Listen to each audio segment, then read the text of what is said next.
मी मेघा तुम्हा सर्वांचे एका नवीन ब्लॉगमध्ये खूप मनापासून स्वागत करते। तर आज आहे होळी आणि होळी म्हटलं की पुरणपोळी आलीच, पण त्याआधी तुम्हा सगळ्यांना माझ्याकडून होळीच्या आणि रंगपंचमीच्या खूप खूप शुभेच्छा। तुम्हाला ही होळी ही पौर्णिमा तुम्हाला तुमच्या आयुष्यात खूप समृद्धी घेऊन येईल हीच परमेश्वराचरणी प्रार्थना। तर चला आता होळी म्हटलं की पुरणपोळी आलीच। पुरणपोळी शिवाय होळी ही अपूर्णच आहे असं म्हणायला हरकत नाही। तर संध्याकाळ झाली होती आणि पौर्णिमा म्हटलं की मला देव उजळून उंबरठा पूजन करून सगळं करायचं असतं। त्यामुळे पहिला विचार केला आपण डाळ शिजायला घालूया। डाळ मी 4 पाण्याने स्वच्छ धुवून घेतली आहे आणि शिजायला घातली आहे। मला कुकरमधलं पुरण आवडत नाही, चिकट होतं, त्यामुळे मी पातेल्यातच डाळ शिजायला घालते। पातेल्यातली डाळ शिजली ना थोडा वेळ लागतो पण सुंदर पुरण होतं। आणि कोणत्याही कामाची सुरुवात करायची म्हटलं ना की पहिलं एनर्जी लागते आणि एनर्जीसाठी मला चहा लागतो। त्यामुळे पहिला चहा ठेवला, मस्त गरमागरम चहा घेतला आणि मग सुरुवात केली। म्हटलं जोपर्यंत डाळ शिजेल तोपर्यंत आपला देवपूजा होईल, उंबरठा पूजन होईल, होळीची सगळी तयारी आपल्याला करता येईल। त्यामुळे मस्त गरमागरम चहा घेतला आणि कामाला सुरुवात केली। सुंदर देवपूजा झाली, देव जळून छान, देवाला पण एकदम प्रसन्न वाटत होता, कारण कलशातलं पानं बदलायची होती, त्यामुळे खूप वेळ लागतो देवपूजेला। उंबरठा पूजन पण व्यवस्थित झालं आणि नंतर सुरुवात केली मी होळीच्या तयारीसाठी, कारण खाली पण सोसायटीची होळी होती, त्यामुळे घरातली होळी पेटवून मला खाली जायचं होतं। आणि तोपर्यंत मस्त लेकीने असं पताक्याचं मला तोरण करून दिलं, त्यामुळे ते तोरण घातलं मी आणि थोडीशी होळी सजवली, कारण लास्टच्या व्हिडिओमध्ये फक्त मी मिनिएचर रेडी करून ठेवलं होतं, सजवली नव्हती, कारण ती फुलं सगळी तोपर्यंत सुकली असती। त्यामुळे थोडेसे रंग घातले आणि फुलांनी होळी छान डेकोरेट केली, कारण आज कसं असतं ना घराची दृष्ट काढायची असते। तर हे सगळं पिवळी मोहरी, तो छोटा नारळ याने मी संबंध घराची दृष्ट काढली। तर ती दृष्ट कशी काढली हे पण मी तुम्हाला व्हिडिओमध्ये दाखवणार आहे, तर व्हिडिओ शेवटपर्यंत स्किप न करता पहा। आणि सगळं माझं हे होईपर्यंत डाळ उत्तम शिजली होती आणि छान कट पण आला होता त्याला। जर ना पातेल्यातली डाळ शिजताना तुमचा जर कट आटला, म्हणजे आपण शिजवताना पाणी आटतं नाही का, तर तुम्हाला इथे मी एक छोटी टिप देते। काय करायचं, गरम पाणी करायचं आणि परत त्या डाळीमध्ये टाकायचं आणि थोडंसं एक उकळ काढायची, म्हणजे तो कट सगळा मिळून येतो। कारण बऱ्याचदा असं होतं की डाळ शिजताना कट आटून जातो, म्हणून लोक कुकरमध्ये घालतात डाळ, कारण 6-7 शिट्ट्यामध्ये डाळ शिजते म्हणून। पण नाही, हे फॉलो केलं ना तरी तुमचा कट पण खूप छान होतो, अजिबात पाणी घालायची वरतून गरज पडत नाही। तर कट पण बाजूला काढला, वाटण्यासाठी थोडीशी डाळ घातली, कारण कटाच्या आमटीमध्ये वाटणामध्ये मी ही डाळ टाकते, म्हणजे टाकतात आमच्याकडे, आता तुमच्याकडे टाकतात की नाही मला माहीत नाही, पण थोडीशी ती डाळ घातली ना की एक वेगळी चव येते आणि थोडा दाटसरपणा येतो आमटीला। तर मीनवाईल मी काय म्हणतात त्याला वाटण काढून घेतलं, अगदी भराभर करायचं होतं, कारण खालची पण होळी ऑलमोस्ट तिकडनं पण आवाज येत होता की लोक तयारी करतायत म्हणून। मग म्हटलं वेळ नको व्हायला, कारण पहिली मला दारातली होळी पेटवायची होती आणि मग खाली जायचं होतं। तर पटापट मी हे वाटण वगैरे वाटून घेतलं आणि वाटण जोपर्यंत थंड होतं आहे तोपर्यंत मी पुरण यंत्रातनं पुरण काढून घेतलं। ते पुरण यंत्र मला फार आवडतं, ते चाळणीमध्ये ते घासत बसण्यापेक्षा ना एकदम झटपट होतं आणि गरम गरम पुरण वाटलं ना तर काहीच मेहनत लागत नाही। त्यामुळे भराभर पुरण माझं वाटून झालं आणि पोळ्या पण मला जास्त करायच्या नव्हत्या, कारण अगदी 4च पोळ्या करायच्या होत्या, त्यामुळे मी पण जास्त डाळ भिजत घातली नव्हती, म्हणजे डाळ शिजवली नव्हती, अगदी अर्धा पावपेक्षा थोडीशी जास्त अशी माझी डाळ होती। तर कटाची आमटी पण माझी झाली एका साईडला आणि एका साईडला मी भात पण शिजायला घातला, कारण पुरणपोळी, कटाची आमटी, भात, दही भात आणि आमटी भात असा साधाच असा नैवेद्य मला करायचा होता, त्यामुळे पटकन झाला स्वयंपाक।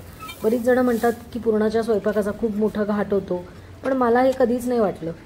फक्त पुरण व्यवस्थित झालं ना की सगळं पटापट होऊन जातं। हां, पण पुरण बिघडलं ना की मग मात्र टेन्शन येतं पोळ्या लाटताना, पोळ्या लाटल्या जात नाहीत, फाटतात, पण माझं असं काही झालं नाही, व्यवस्थित प्रमाण होतं। त्यामुळे भराभर माझ्या 4 पुरणाच्या पोळ्या पण लाटून झाल्या प्रसादासाठी आणि म्हटलं आता आपण आवरून घ्यावं, नाहीतर उशीर होईल, कारण हे सगळं करता करता मला 8 वाजले होते, जे मी 5 वाजता स्वयंपाकाला सुरुवात केलेली ते, म्हणजे स्वयंपाकाला आणि इतर सगळ्याच गोष्टीला.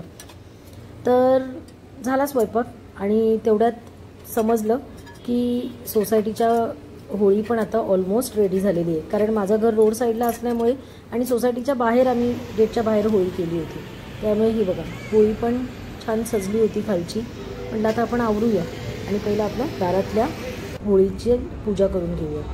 माझं जोपर्यंत मी आवरते तोपर्यंत मुलीने अशी छान रांगोळी काढली होती आणि होळीची तयारी करून ठेवली होती. आणि मी ऑलरेडी सगळं बाहेर आणून ठेवलं होतं, त्याच्यामुळे जास्त काही उशीर झाला नाही, पटापट सगळं झालं. ही पूर्वतयारी असली ना की गोष्टी बरोबर होतात. होळीची पूर्ण तयारी झालेली आहे. या आधीच्या व्हिडिओमध्ये तुम्ही बघितलं असेल मी होळीचं मिनिएचर केलं होतं. तर बिल्डिंगची पण सार्वजनिक होळी आहे, पण त्याआधी मी माझ्या दारातली होळी पेटवणार आहे. आणि आजच्या दिवशी आपल्याला घराची दृष्ट काढायची असते, तर त्यासाठी मी पिवळी मोहरी घेतलेली आहे आणि छोटा नारळ घेतलेला आहे. हा छोटा नारळ तुम्हाला पूजेच्या दुकानामध्ये आरामात मिळून जाईल. तर हा नारळ आणि पिवळी मोहरी याने मी सबंध घराची दृष्ट काढणार आहे आणि जी मी दाराच्या बाहेर होळी पेटवणार आहे त्याच्यात मी स्वाहा करणार आहे आणि नंतर खालच्या होळीला पण नारळ देणार आहे. तर चला हळूहळू सगळं आपण पाहूया. तर चला, आणि पिवळी मोहरी हे घरावरच्या चारी कोपऱ्यातनं उतरवायचं आहे, दरवाजातनं 7 वेळा उतरवायचं आणि होळीच्या बाजूला ठेवून द्यायचं. जेव्हा आपण होळी पेटवणार तेव्हा आपण त्याच्यामध्ये विसर्जित करणार आहे. चला,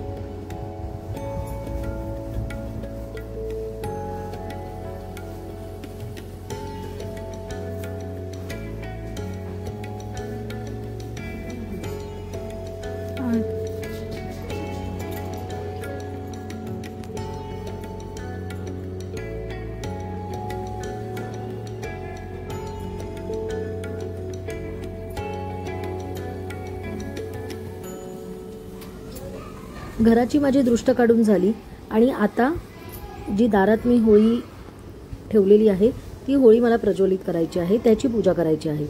तर आपण जी घराची दृष्ट काढलेली आहे ती सामग्री पुन्हा घरात घ्यायची नाही, ती होळीच्या शेजारी ठेवून द्यायची. होळी पेटल्यानंतर त्याच्यामध्ये स्वाहा करायला आणि होळीला नैवेद्य दाखवायचा, पुरणपोळीचा नैवेद्य दाखवायचा, पूजेचं सगळं साहित्य जवळ घेऊन बसायचं, कारण प्रत्येक वेळेस उठणं शक्य होत नाही. आणि या होळीमध्ये मी काय केलं, जे मी तुम्हाला आधी दाखवलं नव्हतं, याच्यामध्ये मी 5 तुपाच्या वाती ठेवलेल्या आहेत आणि थोडंसं तूप मी त्या होळीच्या लाकडांवरती पण घातलेलं आहे होळी व्यवस्थित पेटण्यासाठी. आणि ज्योतीमुळे काय झालं, तुपाच्या वातींमुळे पटापट होळी पेटली गेली आणि छान पेटली होळी. तुम्ही पुढे व्हिडिओमध्ये बघू शकता. तर होलिका दहनाची एक कथा आहे. हिरण्यकश्यपू नावाचा राक्षस पुत्र होता. त्याच्या पोटी प्रल्हाद जन्माला आला. प्रल्हाद हा विष्णूचा भक्त होता आणि हिरण्यकश्यपूला ब्रह्मदेवाने वरदान दिलं होतं की तुला कुणीही मनुष्य पशु मारू शकणार नाही, तुला दिवसा रात्रीही मारू शकणार नाही. तर त्यामुळे तो उन्मत्त झाला होता आणि त्याला हे आवडत नसे की आपला मुलगा हा विष्णूचा भक्त आहे. त्यामुळे तो वारंवार त्याला त्रास देई आणि वारंवार त्याला सांगे की तू विष्णूची भक्ती करणं सोडून दे. पण प्रल्हादाने काही ऐकलं नाही. ह्या गोष्टीचा हिरण्यकश्यपूला खूप त्रास झाला. मग त्याची बहीण म्हणजे होलिका ती म्हणाली की दादा, मला अग्नीचं वरदान आहे की अग्नी मला जाळू शकत नाही, तर मी काय करते, मी प्रल्हादाला घेऊन अग्नीमध्ये बसते, म्हणजे अग्नी मला जाळू शकणार नाही, त्यामुळे मला काही होणार नाही, पण प्रल्हाद मात्र जळून खाक होईल. आणि हिरण्यकश्यपू पण तयार झाला या गोष्टीला. आणि होलिकाने प्रल्हादाला आपल्या मांडीवर घेतले आणि अग्नीमध्ये जाऊन बसली. पण प्रल्हादाची विष्णुभक्ती इतकी मोठी होती की होलिका जळून खाक झाली आणि प्रल्हादाला काही झालं नाही. म्हणजेच होळी म्हणजे काय की असत्यावर सत्याचा विजय. त्यामुळे आपल्या घरातली जी नकारात्मकता आहे, जे काही आपल्या आयुष्यात ज्या वाईट घटना घडलेल्या आहेत, त्या होळीच्या अग्नीबरोबर विसर्जित व्हावा व घरात आपल्या सुख समृद्धी आणि शांती नांदावी. तुम्ही पाहू शकता खूप छान होळी माझी प्रज्वलित झाली होती आणि मी पिवळी मोहरी आणि नारळ हा अग्नीमध्ये विसर्जित केला. आणि तुपामुळे म्हणा किंवा अजून माहीत नाही, पण खूप सुंदर ज्योत किंवा सुंदर ज्वाळा येत होत्या होळीमधनं आणि खूप मनाला समाधान वाटत होतं. खूप वर्षापासूनची माझी ही इच्छा होती की माझ्या दारात होळी पेटली पाहिजे, ती ह्या वर्षी पूर्ण झाली. मला खूप आनंद होत होता. होळी मी छान पेटवली. आता जाऊया आपण सोसायटीच्या होळीसाठी. घरातली पूजा करून मी खाली सोसायटीची जी होळी आहे सार्वजनिक त्यासाठी गेले. नैवेद्य घेतला, नारळ घेतला, पिवळी मोहरी घेतली. हा नारळ सुद्धा मी घराच्या चारी कोपऱ्यातनं फिरवला होता आणि मग या होळीमध्ये विसर्जित केला. पण खाली गेले त्यावेळेस होळी पूर्ण पेटली होती आणि खूप धग बसत होती होळीची. पण त्यामुळे जास्त जवळ जाऊन पूजा करता आली नाही. असंच मला अग्नीमध्ये या गोष्टी स्वाहा कराव्या लागल्या.